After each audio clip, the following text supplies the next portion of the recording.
sallallahu alaihi wasallam la nabiyya ba'da. Faqala Allah ta'ala fil Qur'anil Karim, a'udzu billahi minasy syaithanir rajim. Bismillahirrahmanirrahim.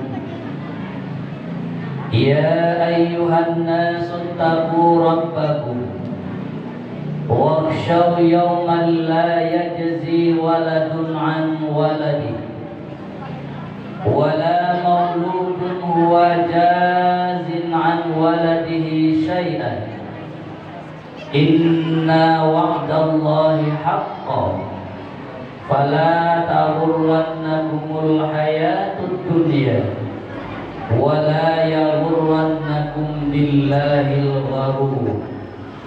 Shadaqallahul adzim. Wahai sekalian manusia, bertakwalah kepada Tuhan dan takutlah suatu hari yang ada pada hari itu seorang bapak tidak dapat menolong anaknya dan seorang anak tidak dapat menolong bapaknya. Sesungguhnya yang demikian itu janji Allah adalah benar. Maka janganlah sekali-kali kehidupan dunia memperdayakan kamu, dan jangan pula penipu, karena sesungguhnya memperdaya kamu itu adalah setan laknatullah, dan sesungguhnya Allah yang patut kamu taati. Firman Allah di dalam surat Luqman ayat 33. Bersyukur kita kepada Allah, alhamdulillah, pada malam hari ini dan Ramadan tahun ini. Alhamdulillah kita dapat melaksanakan sholat tarawih dan berpuasa pada siang hari, dan kita melaksanakan ibadah di malam hari. Sudah 1 tahun kemarin kita tidak dapat melaksanakan ibadah di masjid oleh karena suatu hal yang disebut dengan virus corona. Termasuk kami para ustadz dan para dai selama 8 bulan dikandangkan. Dikandangkan Pak, tidak boleh. Iyo, inilah lampeo, lari lampean. Iyalah. Menurut edaran Dewan Masjid Indonesia, bahwa masjid-masjid sudah bisa kita tempati dan kita kembali beribadah dengan catatan kita tetap mematuhi protokol kesehatan, sebab kesehatan itu adalah untuk kita bersama. Selawat dan salam buat Nabi kita Muhammad sallallahu alaihi wasallam. Allahumma salli ala Muhammad wa ala ali Muhammad. Bapak dan Ibu hadirin wal hadirat yang berbahagia, yang menjadi kajian kita malam ini, saya mendapatkan suatu tema atau judul ceramah kita adalah bahaya takut dan sedih dalam menjalani kehidupan ini.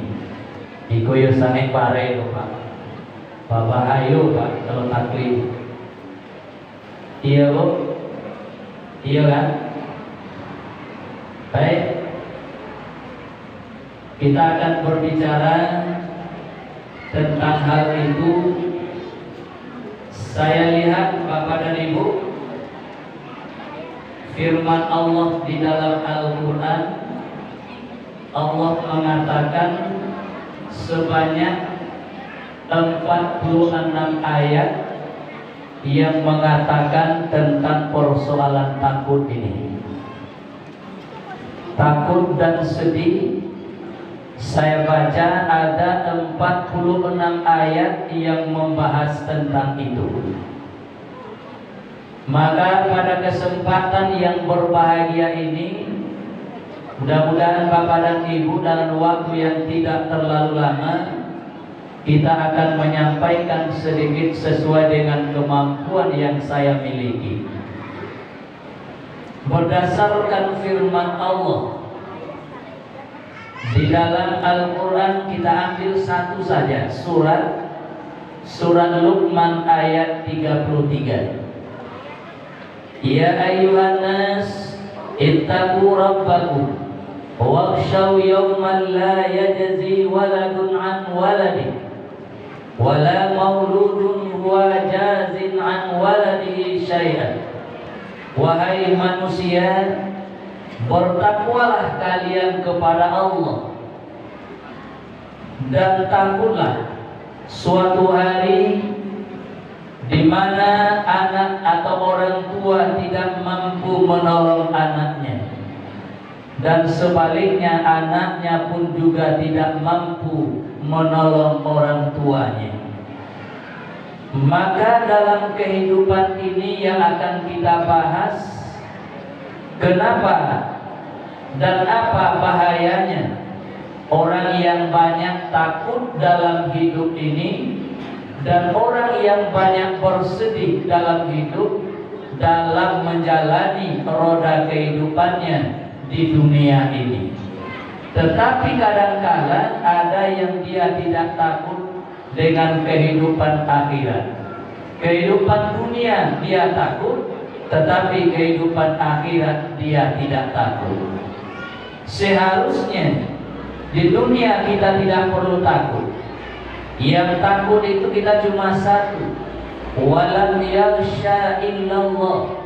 Dan janganlah kamu takut kepada sesuatu apapun kecuali hanya yang kita takutkan itu adalah kepada Allah Subhanahu wa ta'ala.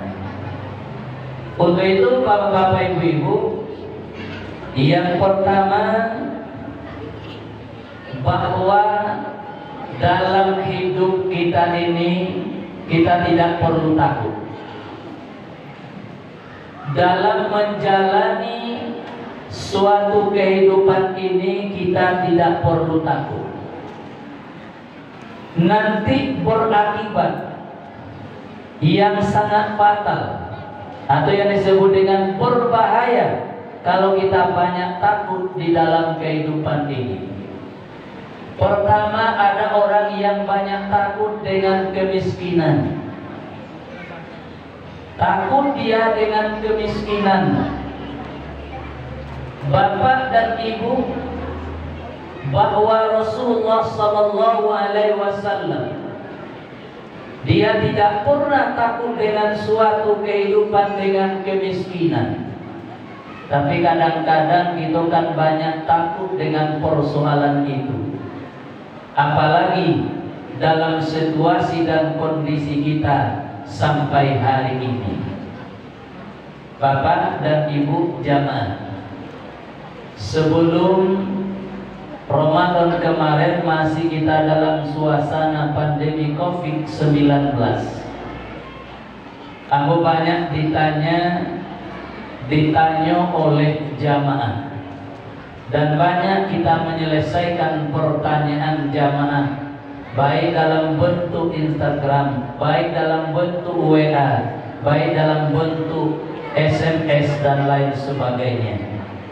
Sehingga Bapak dan Ibu, ada seorang ibu datang ke Tampeambo, Pak Ustaz, duniaku mungkin akan kiamat Ustaz. Kalau menurut yang kita pelajari sudah dekat. Lalu apa yang ibu tanyakan?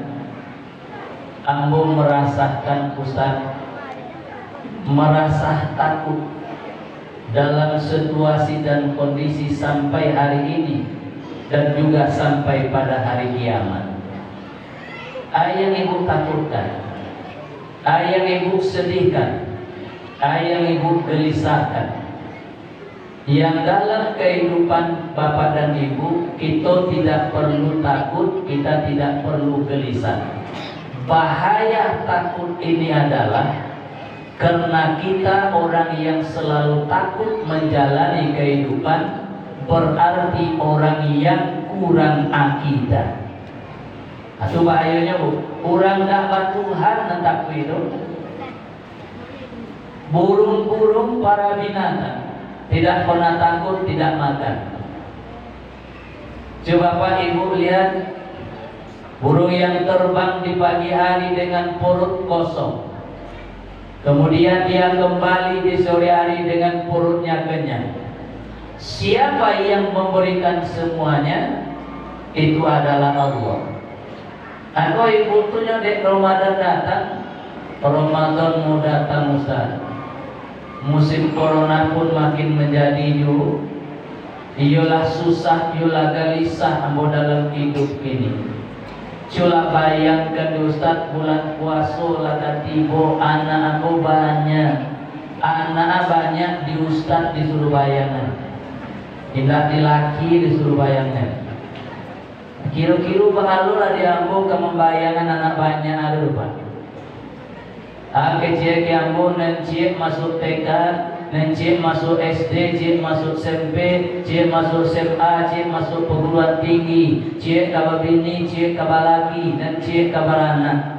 Onde Ustaz iyo banala susah, iyo banala payah hidup ini. Sado nanti balik naik kasado-sado. Gulu naik, bawang naik, lado naik.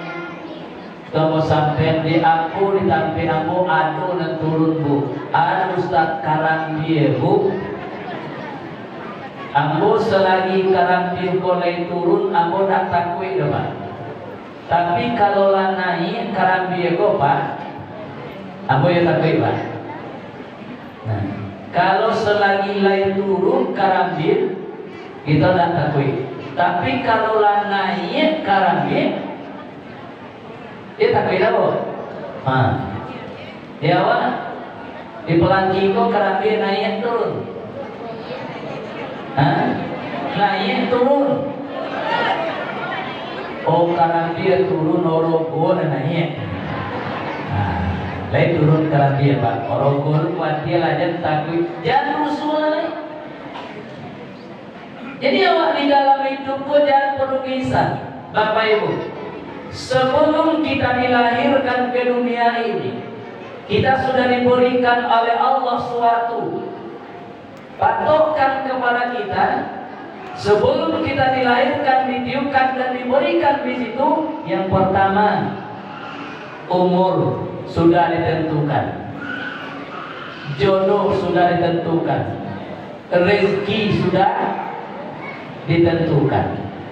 Lalu kita menjalani kehidupan dunia ini, jangan kita merasa takut kepada sesuatu apapun.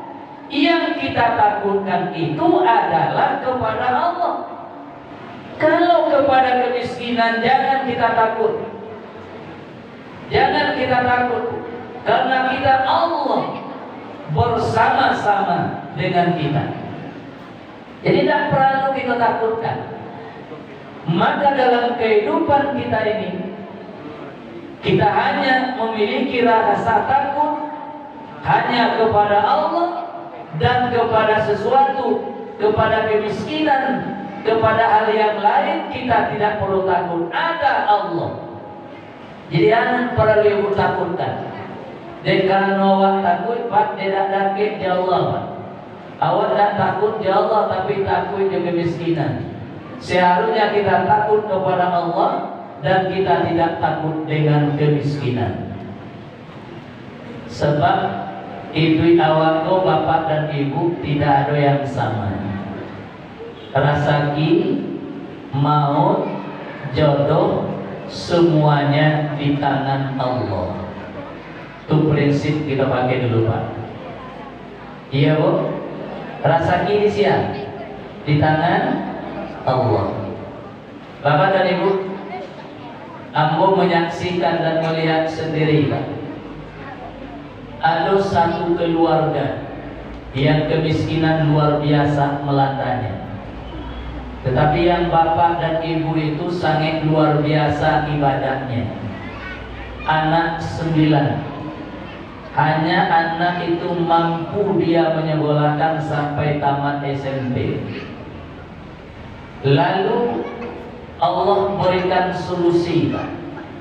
Oleh karena dia dekat kepada Allah, ibadah dia laksanakan, dia ruku dan sujud kepada Allah, dia tidak takut dengan kemiskinan walaupun anaknya banyak. Lalu kewajibannya kepada Allah tidak pernah dia tinggalkan. Sholat dia rajin, baca Quran dia taat, dan lain-lain sebagainya. Dari anak yang 9 itu Pak, ada satu yang dipilih oleh Allah. Anakku tamat SMP, kemudian dibawa diurang ke Jakarta, yang tujuannya untuk dijadikan pembantu rumah tangga, seorang perempuan. Sampai di Jakarta, mungkin di anak utaknya cerdas, walaupun tamat SMP dia pintar, akhirnya di situ dijadikan sebagai anak angkat untuk disekolahkan. Nah, kan gampang di Allah. Sarawa panjang dalam lamari, basaku-saku muka belakang. Kalau Allah mengendaki, tidak ada pintu sampai datang. Anakku sekolah di SMA, juara umum dan anakku pintar, diberikan kecerdasan dan kesolehan oleh Allah terhadap diri anak itu, walaupun keluarganya dalam keadaan kondisi kemiskinan yang begitu sulit. Dia bersaudara 9 orang. Tamat SMA, diambillah oleh salah seorang pejabat yang nomor 2 dulu di Indonesia itu. Ibu bapak pernah tak mendengarkan wakil presiden awak Pak Tri Sutrisno? Nah, benar kan? Pak Tri Sutrisno, dia mempunyai beberapa rumah sakit.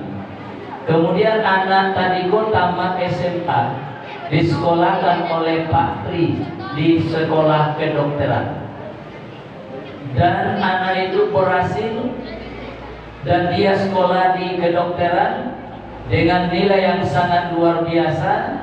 Bahkan beberapa tahun kemarin anak itu mengambil S2 di Jerman.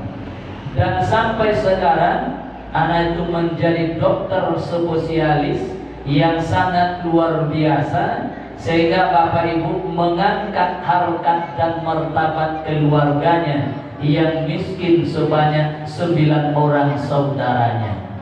Itu makanya Ibu jangan takut dengan kemiskinan. Allah akan berikan suatu jalan yang terbaik, dengan catatan Pak, wa may yattaqillaha yaj'al lahu makhraja wa yarzuquhu min haitsu la yahtasib.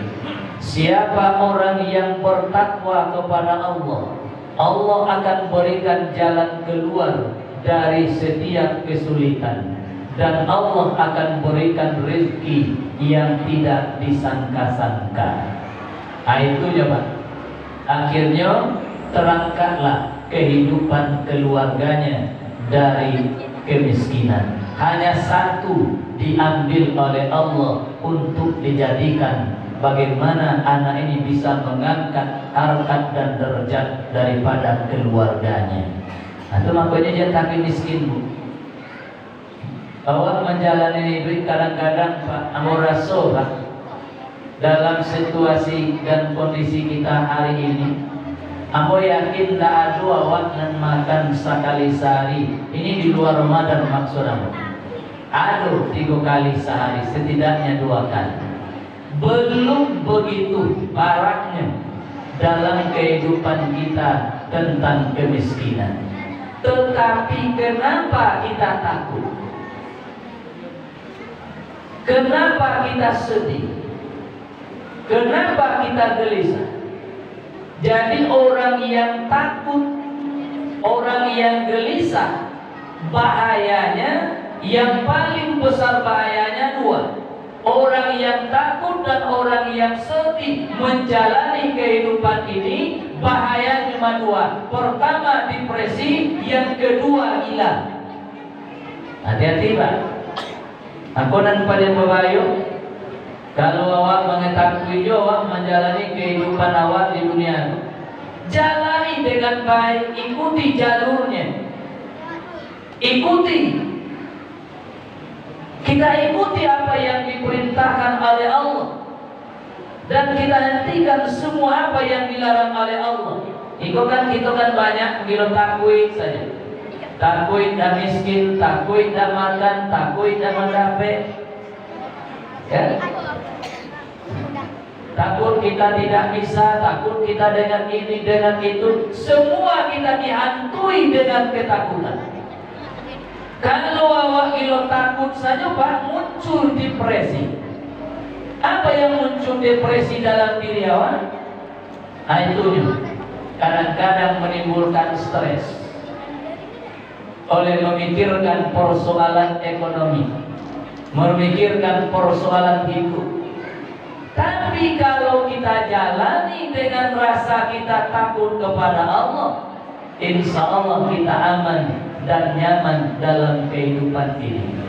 Kenapa? Kalau kita serahkan semuanya kepada Allah, Allah akan berikan jalan keluar dari setiap kesulitan itu.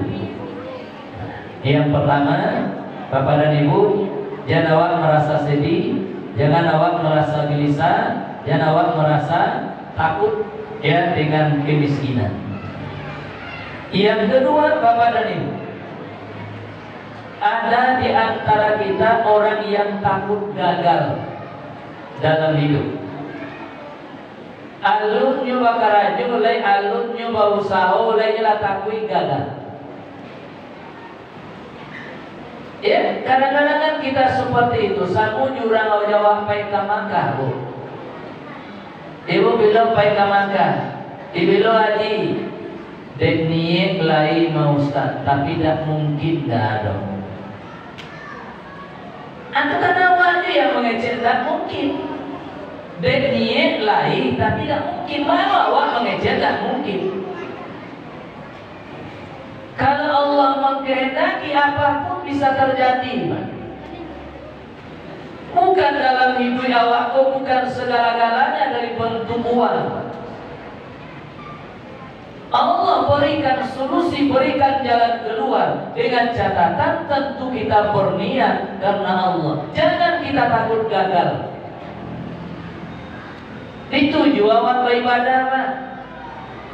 Jangan kita takut. Nah kadang-kadang kita beribadah sholat berjamaah, takut kita kedinginan, takut dengan ini, takut dengan itu. Dengan catatan tentu kita pelihara dan kita jaga dari hal yang mengganggu dan yang akan merusak ibadah kita. Jangan banyak kita takut. Jangan mengatakan kita gagal. Apalagi ibadah kita pada bulan Ramadan ini. Sampaikan Bapak dan Ibu, jangan kita takut gagal ibadah kita. Pertama Bapak dan Ibu, kenapa di bulan Ramadan ini ibadah kita berlipat ganda? Itu suatu keistimewaan yang diberikan oleh Allah kepada umat Nabi Muhammad. Yang ngandung puasa Ramadan umat Nabi Muhammad ya Pak. Umat-umat Nabi sebelumnya atau Nabi-Nabi sebelumnya ini tidak ada, puasa ada. Nabi Daud ada puasanya, berganti hari. Nabi Musa ada puasanya, Nabi Ibrahim ada puasanya. Tetapi Nabi Muhammad dan umatnya, oleh karena Allah sayang dan cinta kepada kita umat Nabi Muhammad, dia 1 bulan dari 12 bulan di bulan Ramadan. Jangan kalian gagal itu. Jangan takut. 1 bulan. Kenapa Pak diberikan? Karena bulan ibadah. Ibadah awak berlipat ganda. Sholat kita di dalam bulan Ramadan, pahalanya berlipat ganda di luar Ramadan. Sholat sunat kita di dalam bulan Ramadan, pahalanya dan nilainya sama dengan sholat wajib di luar Ramadan.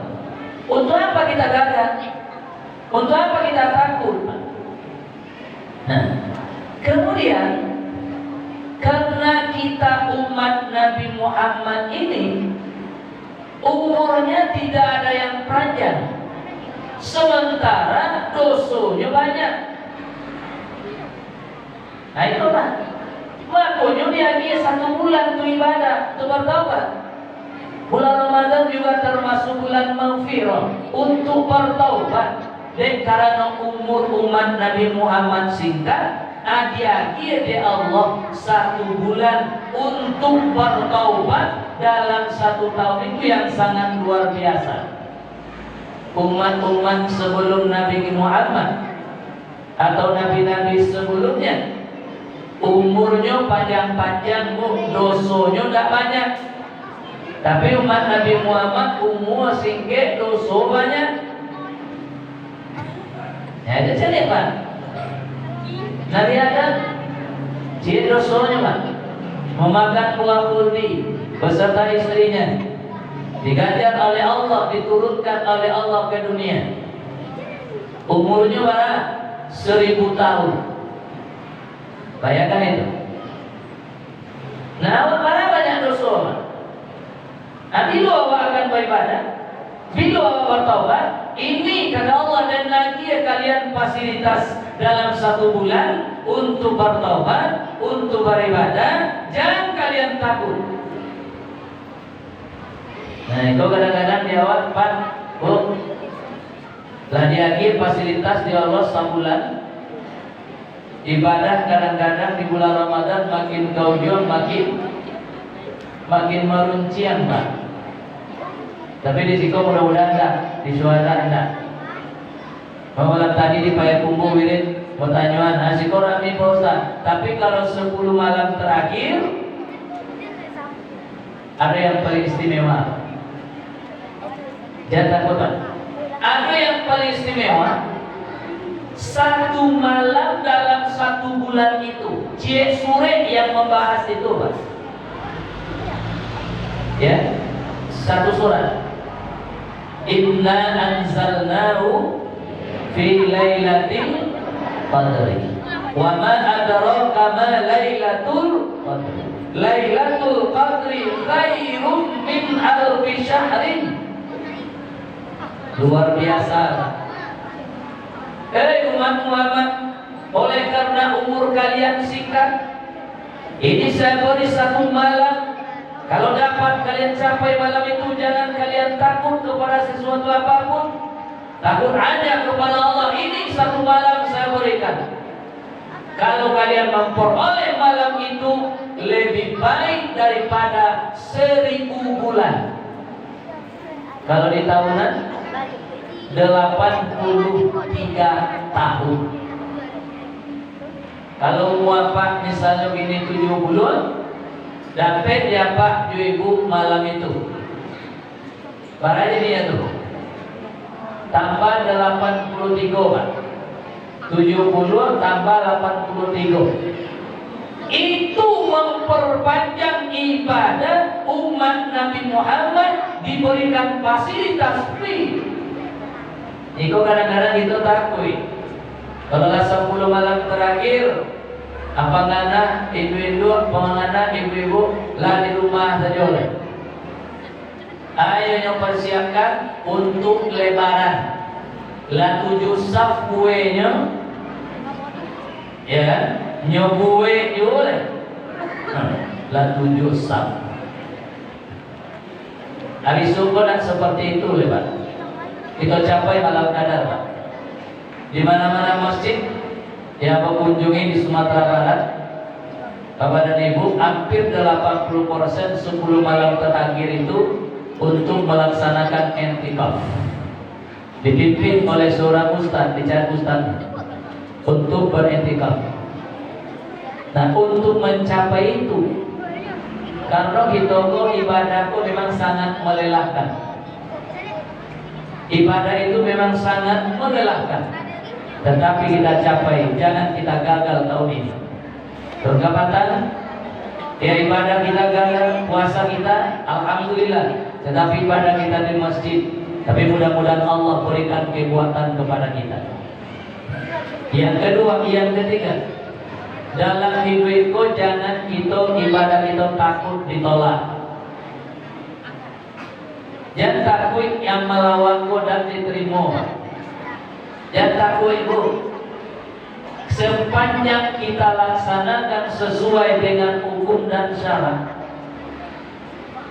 bahwa kita melaksanakan ibadah puasa, kemudian kita sholat, jangan takut kita ibadah kita tidak diterima. Jadi kalau segala sesuatu yang hanya kita takut, kayak ke masjid takut, kayak ibadah takut, puasa takut, takut tidak diterima, takut ditolak dan sebagainya, jangan. Maka ibadah yang kita lakukan sesuai dengan aturan syarat, kita serahkan kepada Allah dengan sepenuhnya, dan jangan kita takut ibadah kita tidak diterima atau ditolak oleh Allah. Nah, untuk itu bapak-bapak dan ibu-ibu, setiap orang yang ingin hak kehadirannya diterima, baik di dalam kehidupannya, di dalam lingkungan, di dalam masyarakat, dan di dalam kita menjalankan ibadah, jangan kita takut ibadah kita tidak diterima. Nah, untuk itu bapak ibu, tentu kita dengan ketakwaan kita kepada Allah Subhanahu wa ta'ala. Nah, kemudian awak dalam menjalani hidupku, kadang-kadang yang keempat, kita takut kehilangan orang yang kita cintai, orang yang kita sayangi. Atau takut takut kehilangan anak, kehilangan suami, kehilangan istri, kehilangan saudara, kehilangan orang tua, dan lain sebagainya.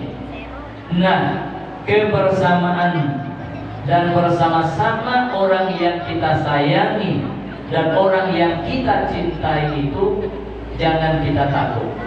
Semuanya sudah diatur oleh Allah Subhanahu wa ta'ala. Nah, kadang-kadang awak kan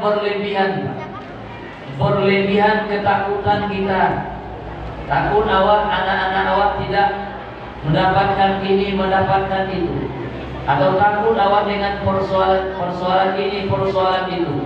Tetapi kadang-kala kita tidak takut kepada apa yang dikatakan oleh Allah tentang persoalan-persoalan kiamat. Nah, untuk itu Bapak dan Ibu, maka apa bahayanya kalau kita takut menjalani kehidupan ini?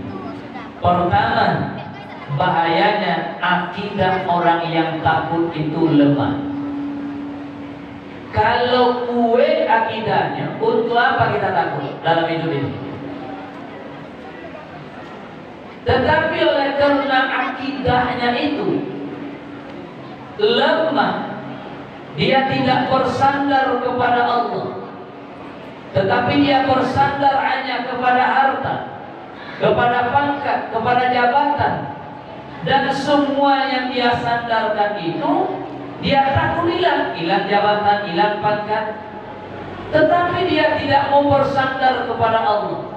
Kalau kita bersandar kepada Allah, kalau kita serahkan sepenuhnya kepada Allah, insya Allah dalam hidup kita bahaya takut itu tidak akan muncul di dalam diri kita, karena akidah kita, keyakinan awak sangat kuat kepada Allah, bahwa Allah lah yang memberikan sesuatu di dalam kehidupan kita ini.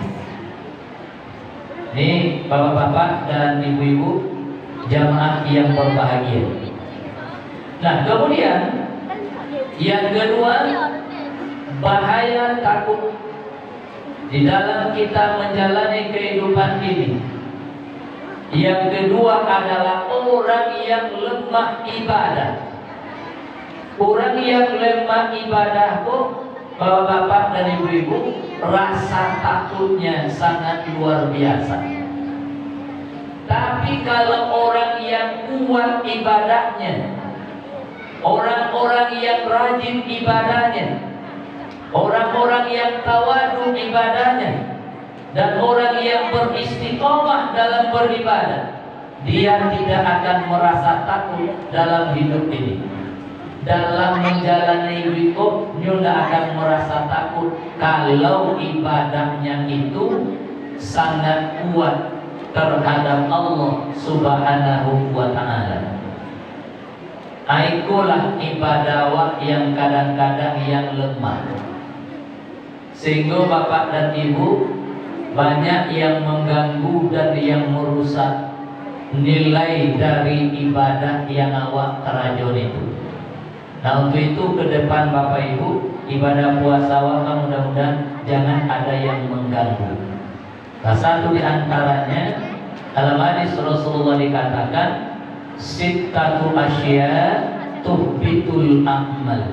Ada 6 macamnya yang mengganggu amal ibadah awak. Baik itu sholat, baik itu puasa, baik itu ibadah-ibadah yang lainnya, semuanya itu terganggu dan rusak oleh karena hal yang seperti itu.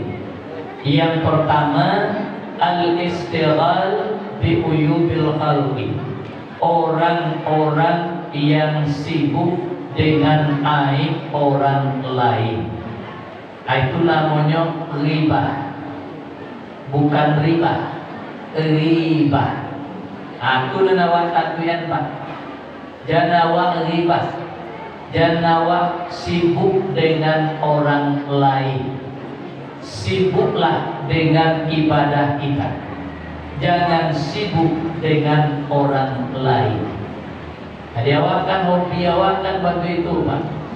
Mencari ton aib orang lain gua itu menjadi hobi di awak. Padahal itu dilarang dan itu merusak serta mengganggu daripada amal ibadah kita.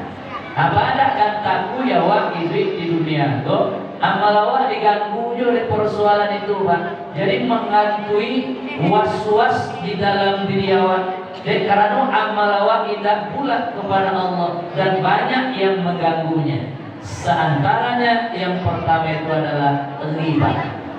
Nah, riba inilah yang kadang-kadang yang muncul dalam hidup, dalam kehidupan kita, masyarakat kita, bangsa kita.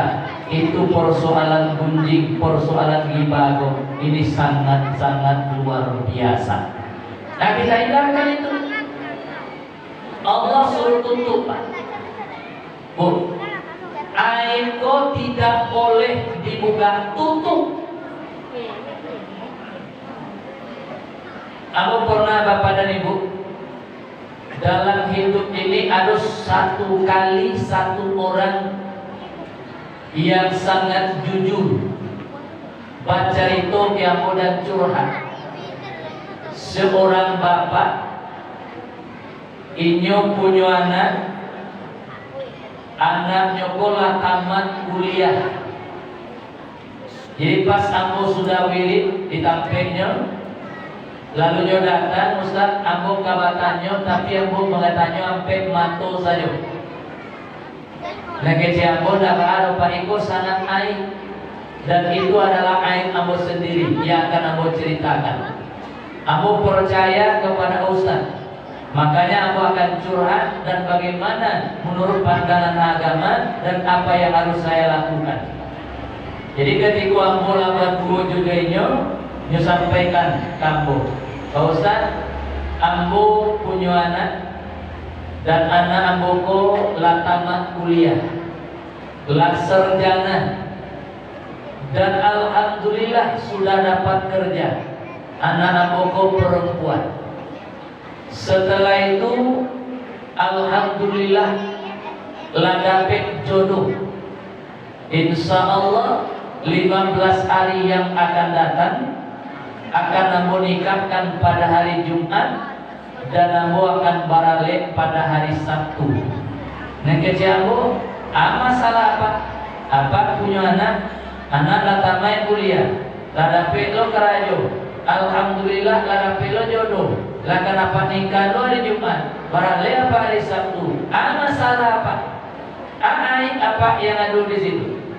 Cuma ambo bertanya Ustaz. Ayo Pak pertanyakan, berhakkah saya menjadi wali nikah? Ada waktu itu. Padahal anak apa? Memang anak ambo Ustaz. Tetapi antara kejujuran dengan kebohongan itu yang ambo takutkan di dalam diri ambo menjalani hidup ini sampai hayat ambo Ustaz. Anak apa takutkan? Memang yo anak ambo, tetapi sebelum ambo menikah jo induaknya kok hamil di ambo dulu Ustaz. Kira-kira apa? Bisa tak Pak curhat waktu itu gambo Pak? Saya tahu apa? Kira-kira apa? Ibu-ibu lihat tahu ibu. Aku yuk bermasalah Pak kau kerja. Lah sudah Pak screening anak-anak tuh Allah. Lah ditentuan hari nikahnya, nyu datang ke hari Senin, nikah hari Jumat. Kamu sampaikan, Pak. Yang aku barian apa Ustaz? Kalau ambo yang menjadi wali yang akan menikahkan anak ambo khawatir 7 kali keturunan ambo nanti Ustaz yang ambo khawatirkan. Makanya antara takut dengan sedih adojo dengan gelisah dan ambo batin ambo menangis dalam hidup Ustaz. Penyesalan yang sangat luar biasa. Kini kejambo mampu apa berterus terang ke anak apa dan ke calon suami anak apa calon minantu.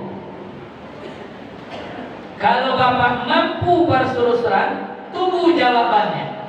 Aiku dan ambo takbir Ustaz. Ambo sampai ke anak ambo beko atau ambo sampai ke calon minantu bantu iko. Abeko jan balik kanan gerak. Nah, undangan laka sebar Ustaz. Jawi laka dibantai, awak laka warale, nikah hari Jumat. Iko yang ambo takutkan. Dalam hidup ambo sangat sedih dan takut. Manangin apa tuh yang ambo mengecewakan.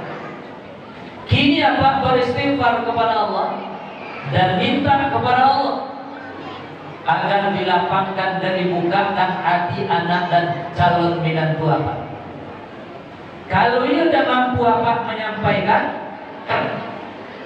berarti boleh apa bagi kirobat. Puan kalau takut tadi bapak menjalani kehidupan awak macam-macam Pak. Masa depan awak, masa lalu awak macam-macam Pak. Itu harus dari kini bapak dan ibu masih sisa hidup kita ini. Akhirnya kalau iyo paling lambat hari Rabu atau hari Kamis pagi berita aku ladapin ya, nanti yang mau carian solusi. Akhirnya dia ibu anaknya, ibu calon minantunya, jodohnya sekalian, lalu dia sampaikan.